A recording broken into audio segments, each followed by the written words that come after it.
Buenas tardes, vamos a continuar con la segunda parte de la clase de cardiopatías cianógenas congénitas a cargo del doctor Carlos Herrera. Adelante, Carlos. Muchas gracias, Mario. Bueno, ¿se acuerdan? La vez pasada nos quedamos en atresia pulmonar con comunicación intraventricular. ¿Se acuerdan que lo más importante tal vez de recordar antes de seguir es que las cardiopatías congénitas cianóticas es una urgencia? Pues por eso es la importancia de hacer el diagnóstico tan temprano. Hablamos de transposición, hablamos de tetralogía de Fallot clásico, que se hacía el shunt, que es todo algo paliativo. Y hoy veo a un niñito de 2 años que satura 71% y tiene 7 en el tracto de salida, está bien chiquitito y todo. Y de suerte han hecho síncope y muerto en su casa, ¿verdad? Lo vamos a... Tenía podridos los dientes, 2 años, así que lo usamos para dental hace 2 semanas y probablemente lo operamos un par de semanas. Esta era la reparación después de la tetralogía de Fallot.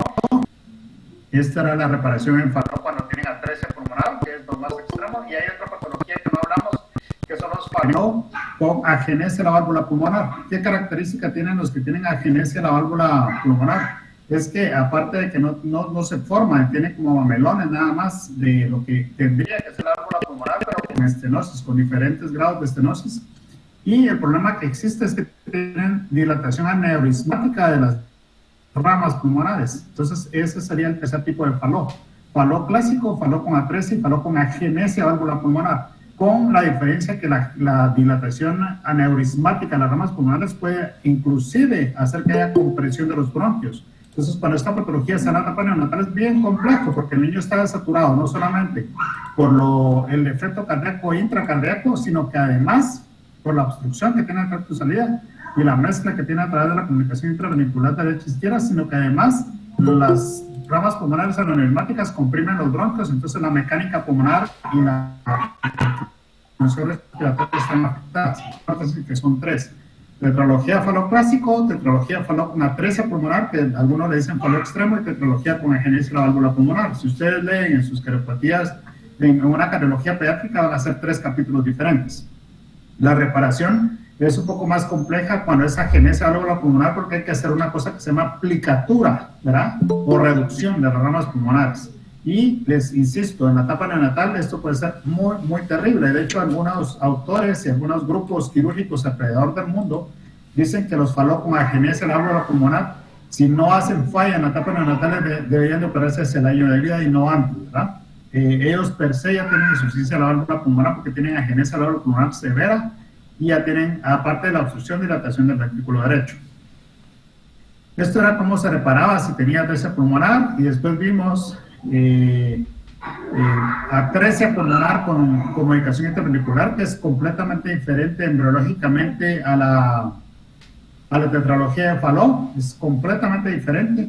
La reparación puede ser la misma, pero usualmente cuando esta atresia se asocia a ramas pulmonares pequeñas, y eso puede dejar fuera de tratamiento quirúrgico un paciente, ¿verdad? Entonces, usualmente los que tienen atresia pulmonar, eso no significa que los Fallot con atresia no puedan tener ramas pequeñas, pero usualmente las atresias pulmonares con CIB pueden tener ramas pulmonares pequeñas y eso los puede dejar fuera del alcance quirúrgico. La reparación de estos pues es un conducto valvado que se hace con extensión en pantalón hacia las ramas pulmonares para ampliar el tronco y las ramas pulmonares que queda obstrucción distal, y el cierre de la comunicación intraventricular.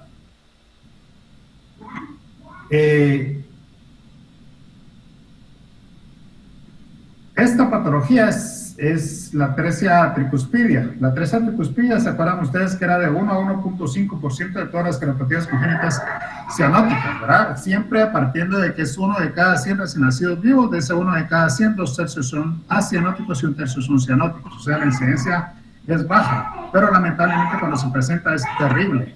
¿Por qué? Porque estos pacientes no tienen válvula tricuspidia, por lo tanto dependen de una comunicación interauricular para que reciba el flujo sistémico.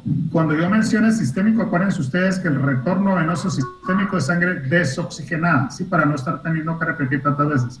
Retorno venoso sistémico significa sangre desoxigenada. Retorno venoso pulmonar significa sangre oxigenada. Entonces todo el retorno venoso sistémico se atraviesa a través de esta comunicación interauricular de derecha a izquierda obligadamente, porque no tiene paso hacia el ventrículo derecho se llena y mezcla con la sangre del retorno venoso pulmonar en el atrio izquierdo, pasa a la válvula mitral y de estos son 9 tipos. Ahí buscan el nombre de la clasificación, por favor. La atresia tricuspidia son 9 tipos. Entonces pueden tener CIB, pueden no tener CIB.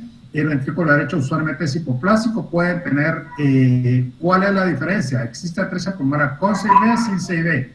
Existe con estenosis pulmonar, con atresia pulmonar, con transposición, sin transposición. Entonces se dividen en 1A, 1B, 1C, 2A, 2B, 3C, 3A, 3B, 3C. Así se divide la atresia tricuspidia. Cuando tienen atresia pulmonar, pues usualmente no sobreviven porque usualmente tienen ramas pulmonares pequeñitas también. Esto es una verdadera urgencia y no hay manera de que ustedes lo mejoren. Lo que podrían hacer es, tienen una comunicación, un foramen, igual nada más, hacer una septostomía a través de Rashkin que les mostré cuando se hacía la transfusión de adherencia 3 para que mejore la mezcla a nivel interauricular y lo que sale hacia la aorta sea menos desoxigenado de lo que ya está. Entonces, ¿qué cosas se pueden hacer con estos pacientes? Pues mantener patente el ductus arterioso, porque si se cierra se pueden morir. Entonces, prostaglandinas es una opción, Rashkin no es una opción, mientras que se lleva a un centro cardiovascular para que le haga una fístula de lelotauxin o una fístula central para mejorar la mezcla y dejar que crezca ese niño muy pequeño, ¿verdad? Estos pacientes no se pueden hacer reparación completa. Si yo les dije a ustedes que el fallo se consideraba actualmente una paliación, imagínense esto. Esto va únicamente a reparación univentricular, por lo tanto es completamente paliativo. Y estos pacientes, de hecho, a pacientes con atresia tricuspidia fueron los primeros a los que se les hizo una cirugía de Fontan, que es llevarlos a una función univentricular. Y cuando que se ideó esta cirugía, que la inventó el doctor Fontan en el sur de Francia, con la esperanza de que las cosas mejoraran y que en un futuro se pudieran hacer trasplante cardíaco, ¿verdad? El trasplante cardíaco para nosotros sigue siendo una utopía, en los países desarrollados pues ya es una realidad. Entonces sí tienen muchos pacientes que los llevan a Glenn, después a Fontana hacia el año de vida y después pues ya entran como una lista de espera para trasplante cardíaco. Nosotros no es nuestra realidad. Insisto, esto no se puede corregir, esto solo se puede paliar, ¿verdad? Y es una anomalía compleja, ¿verdad? Y depende mucho del tamaño de las ramas pulmonares y existen, como les repito, 9 tipos por las combinaciones, ¿verdad? Si tienes CIB, si tienes estenosis pulmonar, si tienes atresia pulmonar y si los grandes vasos están en posición normal o están en transposición. Como ven, todo el circuito está completamente desoxigenado. Esto es lo que se conoce como ventrículo único o ventrículo izquierdo de doble entrada. Eso es un ventrículo único en realidad. Ventrículos únicos existen 3 tipos: ventrículo único de morfología derecha, ventrículo único de morfología izquierda y ventrículo único de morfología indeterminada. Igual pueden tener combinación con los que tienen ventrículo derecho único, tienen una cámara accesoria posterior, y los que tienen ventrículo único izquierdo tienen una cámara derecha accesoria anterior. Los ventrículos indeterminados no tienen cámara accesoria. Los grandes vasos pueden estar en transposición o en posición normal, puede existir atresia pulmonar, estenosis pulmonar, inclusive puede existir estenosis aórtica o atresia aórtica, que son los casos en los que no se puede combinar de muchas maneras. En este caso, pues es el ventrículo izquierdo, un ventrículo izquierdo único en el que ustedes ven que el flujo sistémico venoso entra a través de la válvula tricúspide hacia una cavidad ventricular única y el retorno retorno venoso pulmonar ingresa a través de la mitral a ese ventrículo único. Acá se mezcla, en este caso, como el ventrículo único izquierdo tiene una cámara accesoria derecha anterior, aquí dice ventrículo derecho para fines de explicación nada más, pero realmente eso no se considera un ventrículo, es una cámara accesoria. ¿Por qué? Porque embriológicamente se paró muy temprano la formación ventricular, y entonces esto que tiene acá no es una comunicación interventricular. Esto de acá se llama foramen bulboventricular. En este caso, pues es un foramen bulboventricular amplio. ¿Y qué otra cosa tiene? Pues además están los grandes vasos, están en transposición, porque ustedes ven que lo que es la cámara accesoria derecha nace en la aorta y la pulmonar nace del ventrículo único izquierdo. De todas maneras, aquí todo estaba desoxigenado, así es que el hecho de que tenga transposición es solo una arritmia para la tipo de anomalía que tiene, ¿verdad? Entonces existen 3 tipos de ventrículo único y al igual que la atresia tricuspide que acabamos de ver, el tratamiento es paliativo para ver o si entra en aporte del trasplante cardíaco. Insisto, nosotros no hacemos esto. Después, vemos aquí, esto es otra patología que desafortunadamente hasta hemos operado, en 20 años que tengo que estar a comunicar, solo se han operado 5 o 6 casos de anomalía de Epstein, de los cuales casi la mitad se murió, no tuvo buenos resultados de la anomalía de Epstein. Pero una patología, o es una patología que por muchísimos años lo único que se hacía era el manejo conservador, se decía lo mejor con la anomalía de Epstein es no tocarlos. Y así persistió por muchos años, pero en el 2000... Doctor, perdone. ¿Sí? Está cambiando de diapositivas. Sí, ¿dónde me quedé? ¿Dónde se quedaron? En A mí me atresia aparece pulmonar atresia con pulmonar. ventrículo derecho. Ajá. No, si es que estoy cambiando ustedes. En la Atresia tricuspide, esto hay 9 tipos. 1A, 1B, 1C, 2A, 2B, 3C, 3A, 3B, 3C. ¿Qué es lo que hace que cambie? Si tiene CIB, si tiene estenosis pulmonar, si tiene atresia pulmonar, si tiene transposición y no tiene transposición.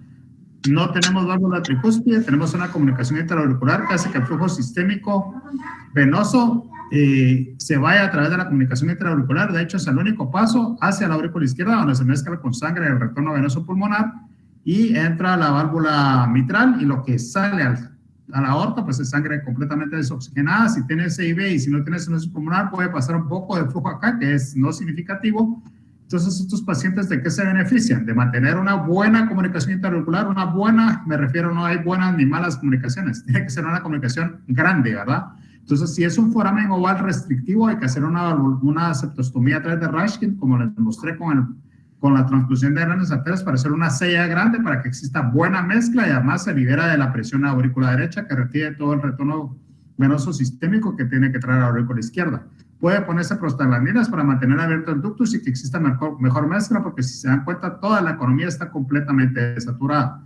Esto no se puede reparar, esto solo se puede hacer cirugía paliativa. Ahora van a cirugía de Gray, después van a Fontan y sería un puente para trasplante cardíaco como posterior. Ahí revisan cómo se llama la clasificación de atresia tricuspida, porque se lo voy a preguntar.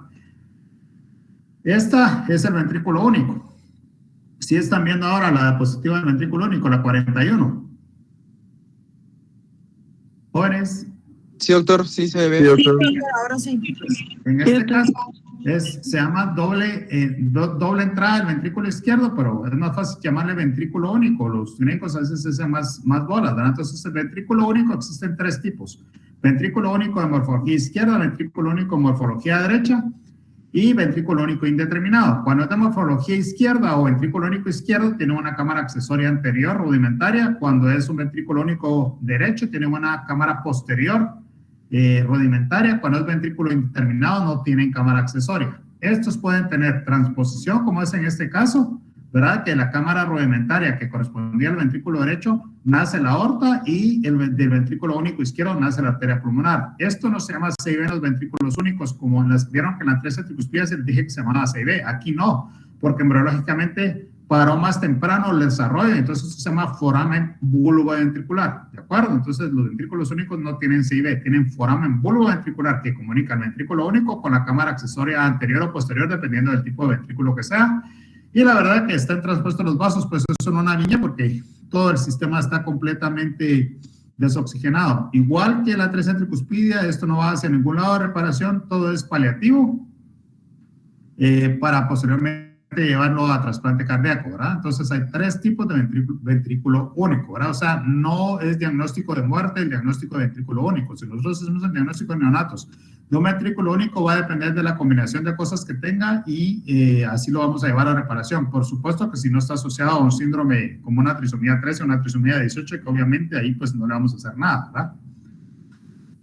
Esta sería una radiografía de cómo se vería un ventrículo único, desde el punto de vista ecocariográfico. Esta sería la cámara accesoria anterior, eso es el foramen bulboventricular. El ventrículo único izquierdo tiene válvula mitral, válvula tricúspide, tiene una comunicación intraauricular. Esto que se mira como un cachito aquí son las venas pulmonares, Y en los rayos X de tórax, lo importante es que se ve como socavado, como cavado aquí una parte, porque falta uno de los ventrículos, en este caso, pues el anterior. Entonces tiene esta imagen. Y lo más importante es que miren el flujo pulmonar completamente disminuido, ¿verdad? Entonces, probablemente ese paciente tiene estenosis pulmonar, además del ventrículo único. ¿Ven cómo está en negrita la placa? Eso sería cómo se vería el ventrículo único en rayos X y cómo se vería en los rayos X de tórax. Voy a regresar a algunas que no vieron, que fueron estas. Ventrículo derecho de doble salida o doble salida del ventrículo derecho. El ventrículo derecho de doble salida es una cariopatía compleja, que afortunadamente es rara también, representa menos del 2% de todas las cariopatías congénitas cianóticas, y esas van a depender de cuán cerca está la comunicación interventricular. Y si se dan cuenta, los dos grandes vasos nacen de un ventrículo derecho que va a estar grande, por eso se llama doble salida del ventrículo derecho. A veces en los informes dice doble tracto de salida. A mí no me gusta esa porque es una doble salida del ventrículo derecho. ¿Por qué? Porque los dos grandes vasos nacen del ventrículo derecho. Entonces, el problema que tenemos es que si los dos grandes vasos nacen del ventrículo derecho, quiere decir que no nace nada del ventrículo izquierdo. Entonces, el ventrículo izquierdo, la única manera en que puede mandar de la sangre que ya viene oxigenada al retorno venoso sistémico es a través de una comunicación interventricular. En este caso, tiene dos cosas. Aparte de que tiene doble salida del ventrículo derecho, los vasos están en posición de transposición. ¿Sí? Entonces, pacientes que van a estar muy mal. En este caso, el paciente no se puede reparar porque se conoce como una CIB remota, está muy lejos, por lo tanto no se puede hacer un rerouting hacia la aorta, ¿verdad? Porque hay que hacer un switch arterial, hacer un rerouting del flujo del ventrículo izquierdo hacia la aorta para la corrección. Entonces, ¿de qué depende la reparación en los ventrículos doble salida del ventrículo derecho? Del sitio de la comunicación interventricular. Lo mejor es que esté abajo de la válvula pulmonar o aorta, dependiendo si no tiene transfusión, o que esté abajo de las dos, ¿verdad? Que se llama subarterial. A estos pacientes se les puede cerrar la CV y hacer un rerouting o un túnel hacia la aorta y se pueden llevar a reparación biventricular. Pero estos que tienen una CIB que se llama remota, estos pacientes no pueden ir a biventricular, sino que se hace univentricular o paliativo, como les explico con la atresia tricuspidia. Entonces, ventrículos doble salida del ventrículo derecho, pues hay también, podríamos decir, 3 o 4 tipos, dependiendo de la CIB, dependiendo de la posición de los grandes vasos. Así va a ser cómo se van a manejar los pacientes. Esto es tronco arterioso común. Este es el tronco arterioso común, es el más común de todos los troncos, de los 4 tipos que hay. Hay tipo 1, tipo 2, tipo 3 y tipo 4. Se manejan 2 clasificaciones. La que nosotros más manejamos es la de Van Praag, pero hay una que se llama Coletti Edwards. Ahí la van a revisar. En este caso, lo que falla es, neurológicamente, la aceptación de los dos grandes vasos. Por tanto, no tienen válvula pulmonar y válvula aórtica, sino que tienen una válvula que se llama truncal o válvula troncal, ¿verdad? De tronco o troncus, puede ser truncal o troncal, que esta válvula está completamente, es usualmente anormal, puede ser tricúspide, cuadricúspide, o puede tener 5 cúspides incluso, ¿verdad? Porque no se terminó de aceptar. El problema es que siempre, bueno, no es el problema, tiene que ir acompañada siempre de una comunicación interventricular, si no el paciente fallecería. Entonces se mezcla el flujo del ventrículo derecho con el flujo del ventrículo izquierdo, o sea, retorno venoso pulmonar con retorno venoso sistémico, y eso sale a través de los dos grandes vasos. Obviamente, donde hay menos resistencia es en el territorio pulmonar, y entonces tiende a irse más hacia el territorio pulmonar. Por lo tanto, estos pacientes deben operarse no más allá de la 8ª semana de vida. Hacer el diagnóstico temprano, porque si no desarrollan enfermedad vascular pulmonar obstructiva y no se puede reparar. Insisto, este es el tipo 1. La válvula, además de las malformaciones de las cúspides, que puede tener estenosis y puede tener insuficiencia, y eso es lo que lo puede dejar fuera o dentro de la cirugía. El grado de estenosis y el grado de insuficiencia de la válvula truncal. Entonces, ¿qué es lo que se hace? La válvula truncal va a servir como neoaorta, se septa los dos grandes vasos y se pone un conducto valvado hacia la pulmonar, y así es como se repara. Este podría decirse que es el más fácil de reparar, que es el tipo 1. En el tipo 2, las dos grandes ramas, no existe un tronco común, si nacen las ramas directamente de la aorta, de manera aproximada. En el tipo 3 nacen distal, o incluso una puede salir más arriba que la otra, ese sería el tipo 3. Y el tipo 4, no existen ramas pulmonares verdaderas, sino que solamente colaterales aortopulmonares que llenan el territorio pulmonar. Y al tipo 4, pues si no se le puede hacer absolutamente nada, ¿verdad ustedes? Entonces, Hay 4 tipos de tronco arterioso común. Afortunadamente, esto es 1% de todas las cardiopatías congénitas, pero sí las vemos, ¿verdad? Esto fue la presa tricuspida que les expliqué, el ventrículo único que ya les expliqué, la placa, y vamos bien cambiando. Sí, doctor, sí se ve bien. Bueno, ahora vamos a ver la anomalía de Epstein. Existe una clasificación que probablemente es la que más se utiliza en el mundo, igual francesa, ¿verdad? Carpentier, de 1988. Si está Rocío por ahí, me perdona mi francés. O me corrige, ¿verdad? Rocío Godínez, si está conectada o no está conectada. ¿No? Sí, doctor, estoy. Muy bien, entonces, tenés que decir oui. La clasificación de Carpentier se utilizaba para saber qué pacientes iban a ir que se podían corregir. Les decía yo, que fue donde me pararon, que me dijeron que no se miraban las demás diapositivas. La anomalía de Epstein, por muchísimos años se decía en los congresos mundiales de cardiopatías congénitas, lo mejor es no tocarlas. Ya habían habido intentos en múltiples partes del mundo, en Europa, Australia, Estados Unidos. El doctor Danielson en la clínica Mayo intentó repararlos, Barbero Marcial en Brasil y en Argentina, en Australia muchos otros, en Alemania también, y de todas maneras todo les iba muy mal, hasta que llegó hace 10 años, más o menos 10, 12 años, un brasileño, el doctor Da Silva, y hizo un procedimiento que se llama conificación. Aquí se han intentado hacer muchos, en 20 años pues llevamos 5, una mitad fallecida, y ahora pues el doctor Ramírez, que fue jefe de cardiología pediátrica e inclusive director del Instituto Nacional Ignacio Chávez, pues se vino a vivir a Guatemala y ahora nos está colaborando y vamos a tener probablemente una jornada, por decirlo de alguna manera. Ahora vamos a probar 3, 4 Epstein inicialmente, de los que no estén tan mal clínicamente, con clase funcional que no estén en clase 4 por lo menos, y se va a hacer esta técnica de Da Silva. Acá se muestra ¿cómo se clasifica? En el tipo A, pues el volumen del ventrículo derecho es adecuado. Quiere decir que no hay tanta atrialización, aunque la aurícula derecha esté grande. En el B hay una gran porción atrializada. Vean hasta dónde llega la atrialización del ventrículo derecho. Entonces, solo esta cavidad. En el tipo C, la cara anterior está severamente restringida y puede causar movimientos de obstrucción porque tiene velos. Acuérdense que la tricúspide tiene velo septal, posterior y septal, y tiene uno anterior. Este que ustedes ven acá es el anterior, ¿verdad? Entonces, puede tener obstrucción, que es el C. Y el D es, básicamente, miren ese ventrículo, miren hasta dónde llega el velo anterior antral, o sea, esos de la tricúspide, perdón. Esos ventrículos están severamente atrializados, no tienen músculo, por lo tanto, pierden su capacidad contráctil, entonces les va muy bien. Entonces, la clasificación sería A, B, C y D, según Carpentier, ¿de acuerdo? Cuando ustedes vean algunos informes que hacen de Unicardio, van a decir leve, moderado, severo, pero realmente estos más con fines quirúrgicos, ¿verdad? Entonces, en la anomalía de Epstein, pues se han hecho muchos índices para el saber si el ventrículo derecho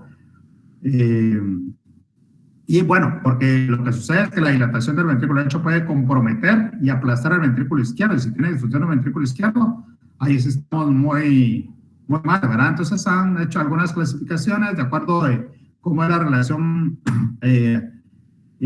aurícula derecha, ventrículo derecho atrializado, y después eso se parte de esta forma, el ventrículo derecho más ventrículo izquierdo más la aurícula izquierda, y existe un índice, ¿verdad? Entonces el grado 1 es menos de 0.5, el grado 2 de 0.5 a 1, el grado 3 de 1.1 a 1.4 y el grado 4 mayor de 1.5, y así decidían si va o no a cirugía, ¿verdad? Hicieron este Boost Score también, ¿verdad? Que decía de cuánto grado de cianosis podría tener, y de acuerdo a eso también iba la mortalidad. Así es que se han hecho muchas cosas. Cirujano Sellermeyer hizo muchos y publicó, miren esto, en 1992, después de que intentó hacer su grupo de reparación de anomalía de Epstein, ¿verdad? Esta es una radiografía que quizás nunca se les va a olvidar, aunque ya lo vimos en las gráficas cómo es la anomalía de Epstein. Esto es lo que realmente sucede, ¿verdad? Básicamente es un niño que es todo corazón. Entonces, si ustedes ven una placa así de un neonato, es un neonato. Tanto en la AP como en la lateral, Es un corazón enorme y esto hace que aplaste las estructuras, puede tener compromiso bronquial, inclusive de la tráquea, ¿verdad? Porque hace que se dilate completamente todo. Entonces, estos pacientes, si se asocia además a estenosis o atresia pulmonar, no sobreviven la edad neonatal. Y si no tienen estenosis ni atresia pulmonar, pero tienen hipertensión pulmonar asociada, aparte de la hipertensión pulmonar del neonato que usualmente tienen, no pasan de la etapa neonatal. Esto es una conexión venosa anómala pulmonar total. De la conexión venosa anómala pulmonar total hay 4 tipos. Esta es la más frecuente, es la supracardíaca. Esta cardiopatía, aquí, en la radiografía, ¿o en dónde? ¿Y ahí? No. ¿Qué están haciendo ustedes? Bueno, esto es una... ¿Ahora? ¿Estamos bien? Conexión venosa anómala pulmonar total. 4 tipos. Supracardíaca, intracardíaca, mixta, infracardíaca. ¿Sí?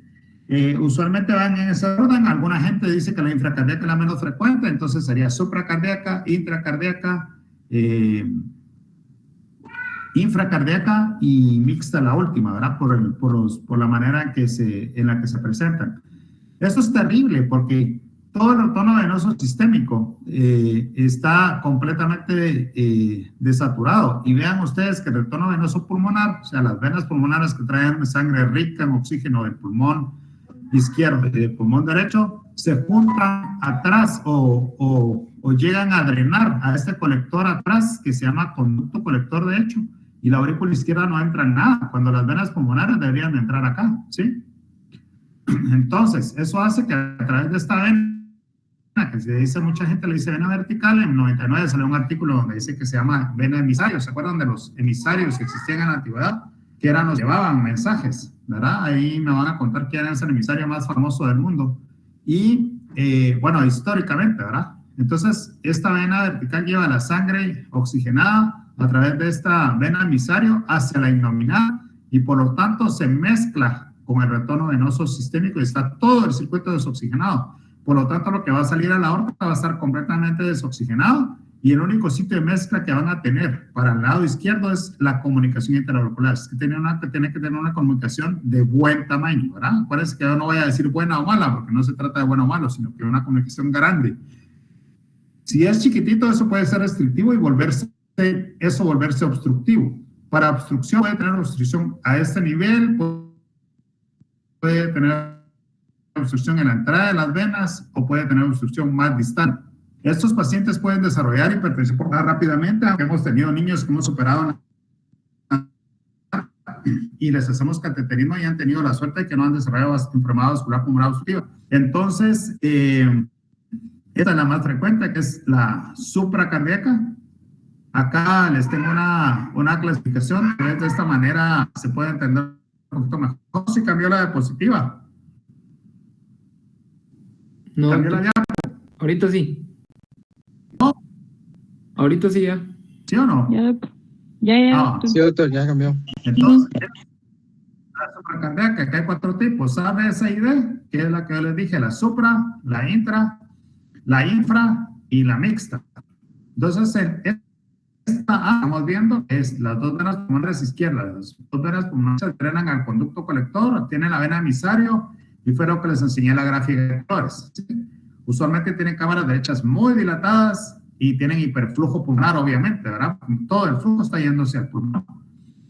Las intracardíacas, venas pulmonares derechas, 2 venas pulmonares izquierdas, conducto colector, pero tiene una, les digo que aquí no le podemos vertical porque aquí está horizontalizada. Entonces es la vena emisario del seno coronario, ¿sí?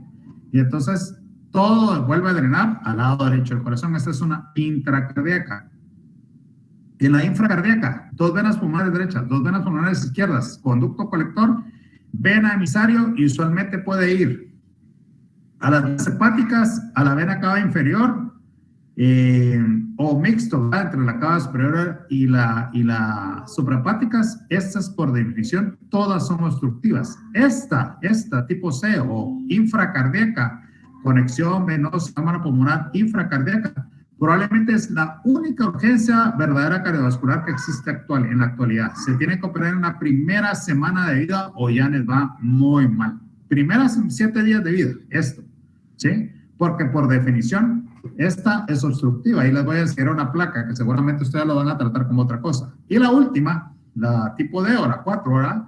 Es que 2 venas pulmonares izquierdas están drenando hacia la vena emisario innominada y vena cava superior, pero las derechas están drenando hacia un conducto colector acá y están drenando hacia el seno coronario. ¿Alguien me puede decir qué es el seno coronario?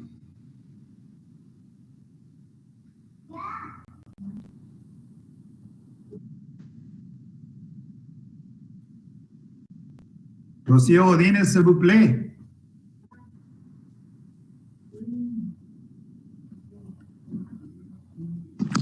Es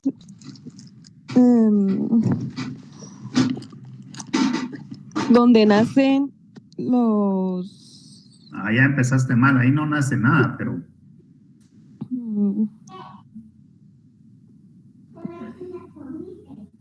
¿Qué es el seno coronario? O donde hay contracción de... No sé, doctor. Alguien que sepa qué es el seno coronario. Es un tipo de seguiano. ¿Qué manda? Sí.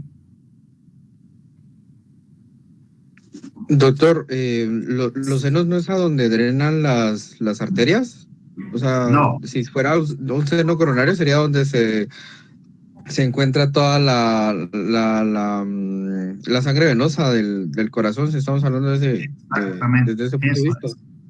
Así como tenemos arterias coronarias, pero no son las arterias las que drenan, sino que las arterias coronarias llevan sangre oxigenada al músculo cardíaco, ¿sí? La derecha y la izquierda, ¿sí? Coronaria derecha, coronaria izquierda. Y eso tiene que tener venas coronarias, ¿o no?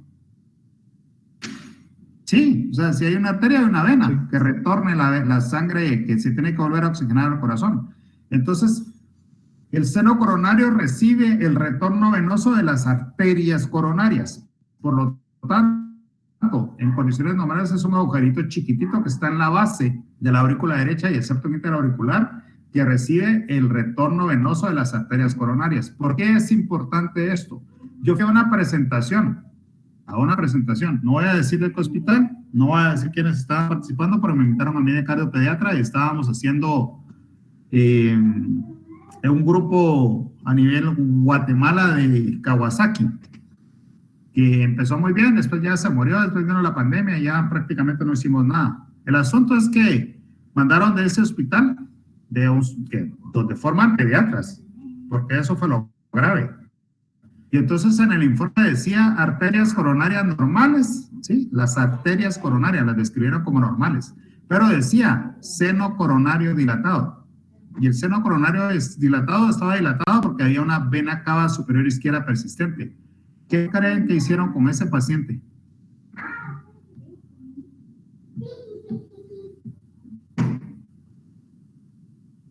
Pero solo uno, por favor.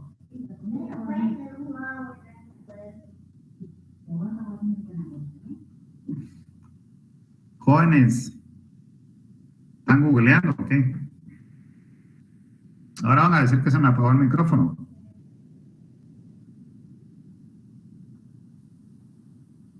El problema es que ese paciente tenía las arterias coronarias normales, pero como le dijeron que tenía seno coronario dilatado, le indicaron inmunoglobulina, ¿verdad? Y lo trataron como Kawasaki. Entonces se dan cuenta ustedes que es terrible la ignorancia, ¿sí? Uno de los jefes que estaba ahí no le gustó mucho que regañara a su residente por un error tan grueso y se sintió así como que no tenía la obligación, pero es que esto es anatomía, esto no es anatomía, ¿sí? Entonces tienen que saber cuál es el seno coronario, por favor. Entonces Eso es el seno coronario, donde llega el tono venoso. Bueno, pero antes de pasar a eso, ¿quién es el emisario más famoso de la historia? A ver, los runners. Que yo sé que hay un montón de runners, de residentes, o ya no. La pandemia los encerró. Hay jefes runners y hay residentes runners. A ver, los corredores.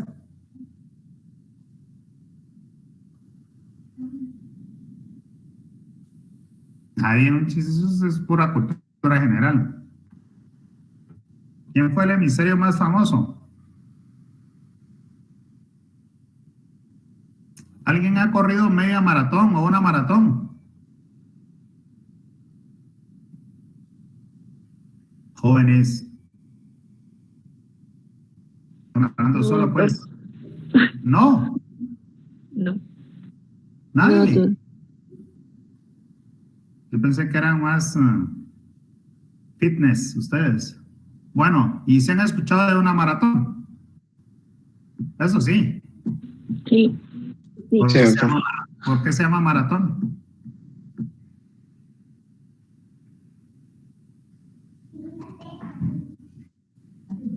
¿Por qué se llama maratón la maratón?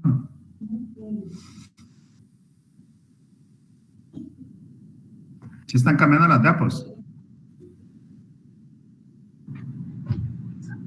No es Filipides, doctor. Ajá, ¿y él qué pasó con Filipides? ¿Qué hizo? Hizo una maratón de, no me recuerdo, algo así como... No, esa es ninguna maratón, en una... se llama maratón. Lo estás googleando rápidamente, lo estás googleando mal, pero bueno, contame pues, ¿qué hizo Filipides? No, solo recuerdo que una vez usted nos lo preguntó cuando usted estaba haciendo un eco. Y recuerdo que usted nos mencionó que había... todo, siempre hago las mismas preguntas. Lo que sé es que Maratón era el pueblo y murió en una batalla. Ajá. Eran los griegos, los persas. Entonces ganaron los griegos. Y Filipe corrió a decir que habían ganado la batalla de Maratón a Grecia. Llegó, dio su mensaje porque era un emisario. Y se vio. Y eran 42 kilómetros. Y nacieron las maratones. Por eso es que las maratones tienen 42 kilómetros.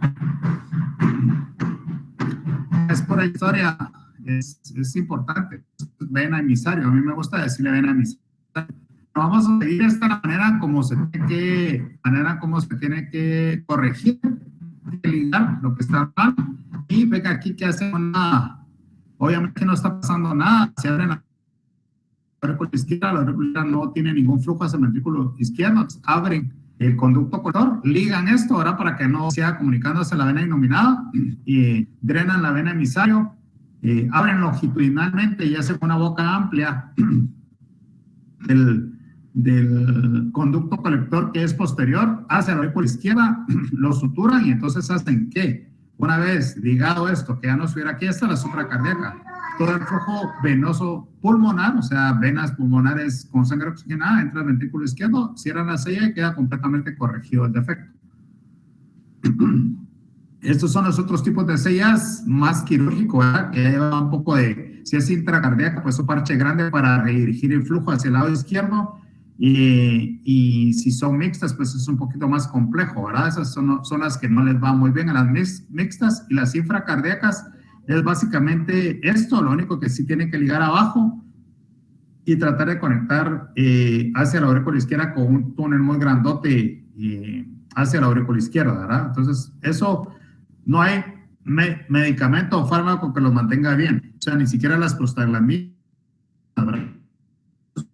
Necesitan corrección porque básicamente es como que estuvieran conectadas las cañerías mal, entonces no hay ninguna cosa que la vaya a mejorar, ¿verdad? No es que como cuando uno tiene mal conectada una cañería de agua de drenaje con agua potable, si desconectaron mal los tubos no va a mejorar por mucho destapaños o cosas que le hagan, sino que va a mejorar si caen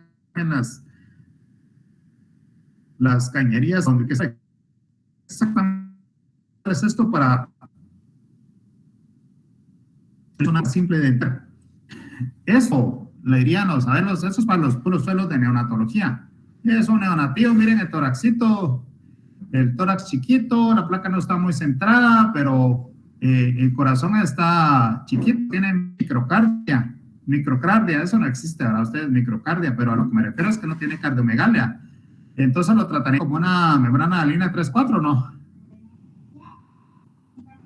Los neonatólogos. Tiene un poquito de líquido aquí. Tiene líquido en la cisura, ¿qué más tiene? Surfactante está.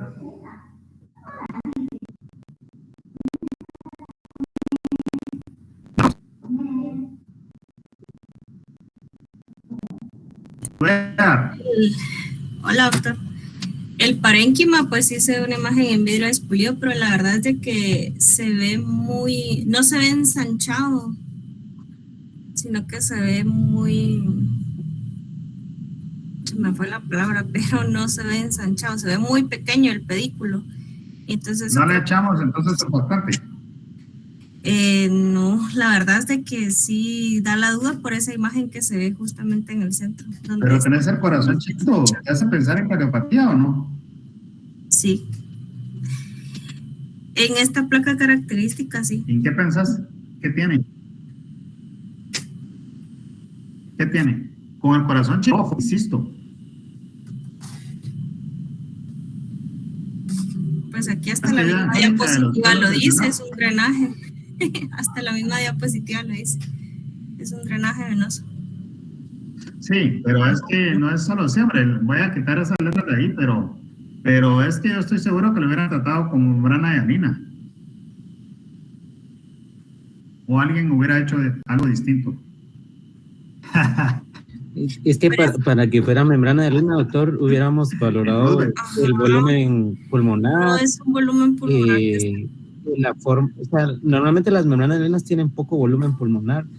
Incluso la forma del tórax y el patrón también es más de tipo retículo nodular, doctor, o hubiera algún tipo de broncograma aéreo, pero esta placa particularmente no tiene broncogramas aéreos, tiene un buen volumen pulmonar.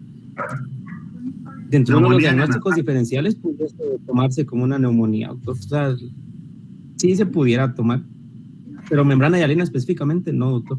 Y ahora lo que sí llama la atención es el tamaño del corazón, que está pendular, o sea, sí está como flotando ahí en medio del tórax, ¿verdad? No es la típica imagen cardíaca que está en reposo sobre el diafragma, ¿verdad?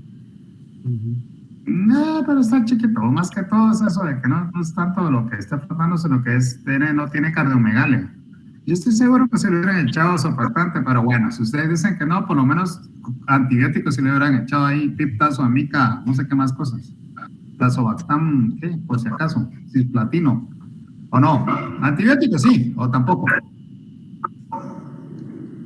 Alguien me va a decir que no. Es que habría que evaluar todo el contexto, doctor, antecedentes, la historia del paciente. O sea, ya esa placa y no le daría antibiótico entonces. Estaba desaturado con mucha enfermedad, están muy taquinéicos, jalones, mucho tiraje, segurísimo. Y tenés esta placa.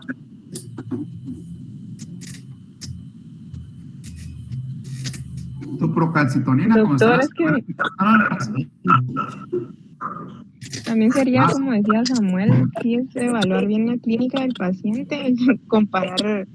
O sea, igual si el bebé está cianótico, sus saturaciones, pero sí con la radiografía. Está desaturado, eso sí te puedo decir, muy desaturado, 70s. Pero habría que ver si mejora con oxígeno o no. No, entonces es lo que habría que valorar, no solo la radiografía.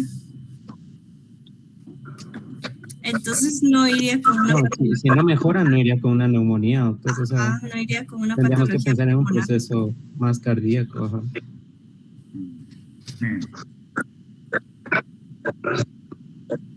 Esto es una corrección venosa normal pulmonar total, pero es infracardíaca, es obstructiva. Entonces lo que dicen el retículo y todas esas cosas que están diciendo es algo que casi no se valora ahora, por alguna razón que desconozco, pero lo que tiene son líneas B de Kerley, que eso solo uno que existe hipertensión venocapilar, porque estas por definición son obstructivas, como les dije, ¿verdad? Y como todas las venas pulmonares no drenan finalmente está obstruido abajo, ¿se acuerdan que drena a la cava inferior o a las suprahepáticas?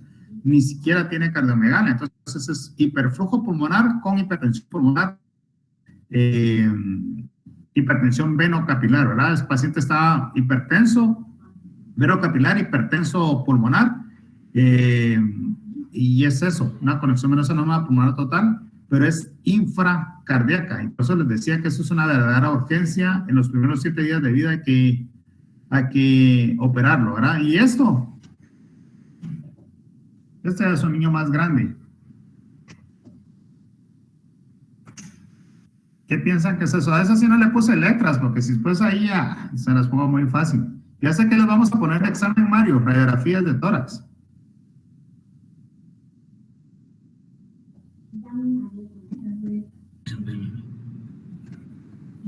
¿Qué les parece eso? Esta placa particularmente, doctor, bueno, a mí, no sé, me parece particularmente la imagen del muñeco de nieve, o sea, sí está... Exactamente. ¿Y qué es lo que da el muñeco de nieve? Un drenaje venoso pulmonar anómalo total. Retorno venoso anómalo. El retorno venoso anómalo. ¿De dónde es? ¿De los A, B, C o D? O supra, intra, infra, mixto. D. Supracardíaco, doctor. Eso se los da supracardíaco. ¿Y qué es lo que da la imagen de muñeco de nieve? ¿Qué es lo que forma la cabeza del muñeco? La vena vertical con la innominada y la vena cava superior. La vena cava superior de este lado, que está ingurgitada por todo el volumen, y aquí la vena emisario, ¿verdad? Básicamente es la que está más dilatada. Entonces, por eso es que da la imagen de muñeco de nieve. Este es un paciente grande que tuvo la suerte que se pudo operar. Lo que llama la atención es que no tiene tanto hiperflujo pulmonar. ¿Por qué creen ustedes que no tiene tanto hiperflujo pulmonar?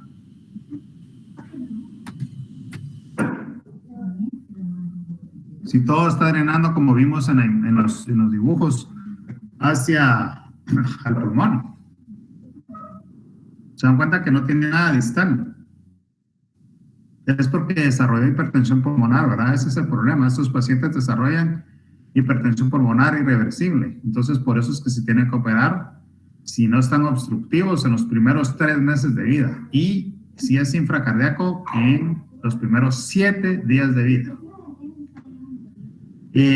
Esto es más o menos no es más o menos, es una inyección de un paciente con una conexión venosa anómala pulmonar infracardíaca. Y vean dónde estaba la confluencia y dónde se venía a unir, ¿verdad? Esta es la vena porta y vean el venograma cuando uno se inyectó en la pulmonar y hasta que se dibujó. Solo que aquí sí tiene cardiomegalia y ven el flujo pulmonar aumentado, ¿verdad?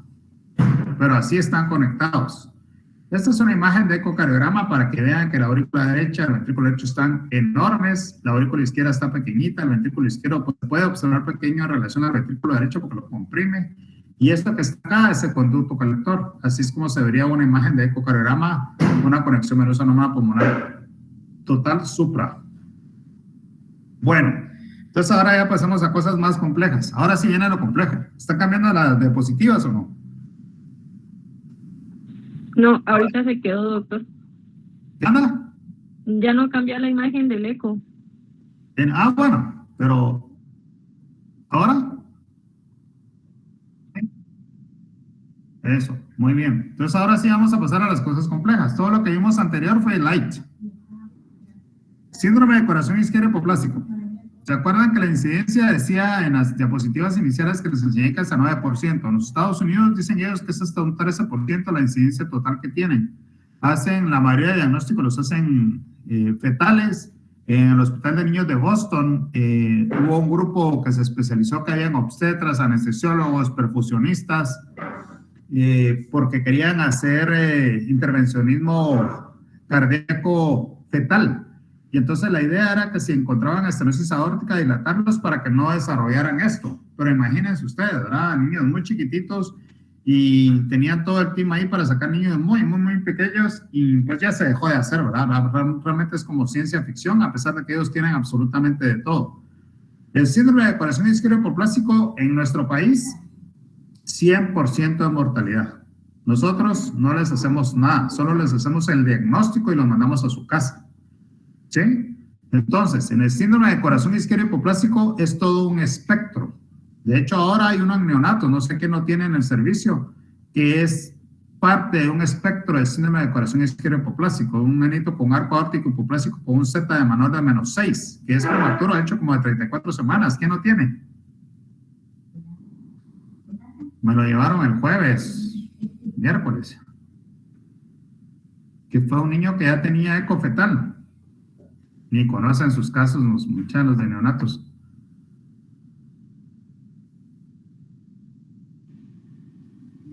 Creo que está en canguros, doctor.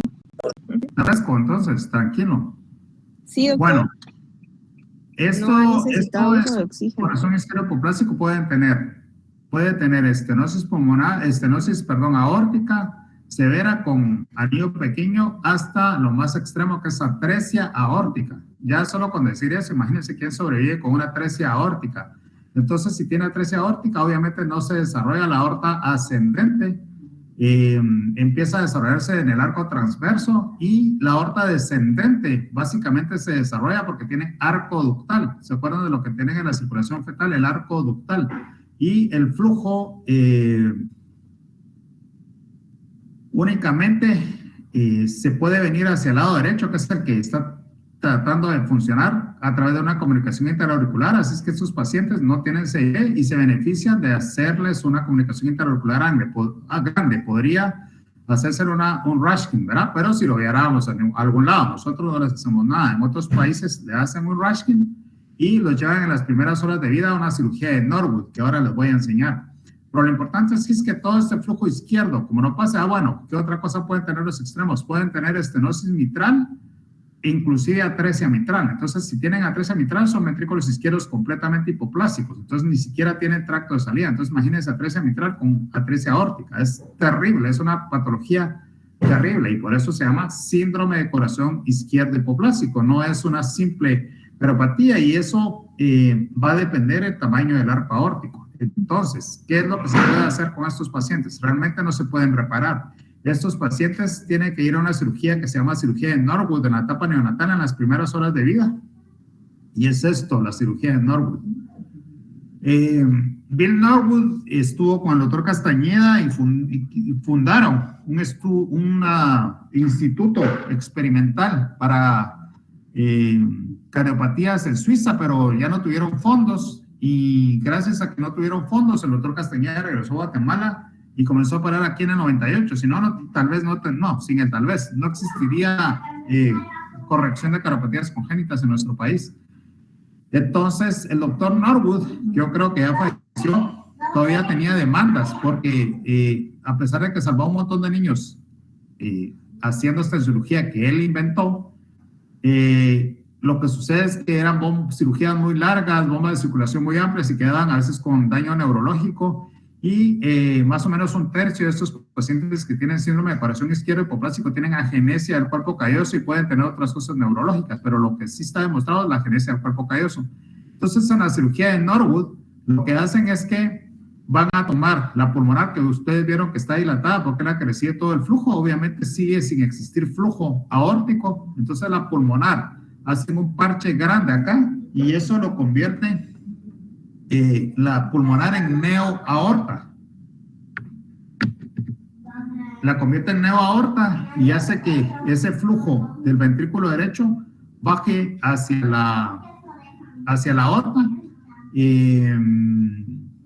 Eso es asumiendo que la aurícula izquierda y la mitral estén bien. Y hacen una fístula de blelutosis para que exista una mejor oxigenación a nivel de las arterias pulmonares. Amplía la comunicación interauricular. ¿Se acuerdan que aquí era un foramencito? Miren aquí. Miren lo que es antes de la cirugía. Vean lo que es después de la cirugía. ¿Sí? Entonces, esto es la primera fase, el stage 1. Después va a una cirugía de Glenn, y después al año una cirugía de Fontan. A veces pueden tener otra cirugía, tienen múltiples cateterismos para meterlos después a puente para trasplante cardíaco, ¿verdad? Entonces, eso es la cirugía de Norwood en los pacientes que tienen síndrome de corazón izquierdo hipoplásico. Esto es una cariopatía realmente compleja. Nosotros, insisto, solo le hacemos diagnóstico, los dejamos ir. Bueno, entonces, justo a la media, una hora exacta para la otra. El tratamiento de las cariopatías congénitas cianóticas, ¿se acuerdan que dijimos? Que todas son quirúrgicas y lo que es peor, hay unas que no se les puede ofrecer ningún tipo de tratamiento, ni siquiera paliativo, ¿sí? Entonces eso es lo principal que diferencia a una cariopatía congénita acianótica de una cianótica, ¿verdad? Esto es una urgencia quirúrgica y depende mucho de la vida, por eso nosotros insistimos en hacer el diagnóstico temprano. Afortunadamente es poco, porque si se dan cuenta, los que están en neonatos, a pesar de que piden 80,000 ecos al mes, realmente cariopatías complejas son muy pocas las que hacemos, muy pocas.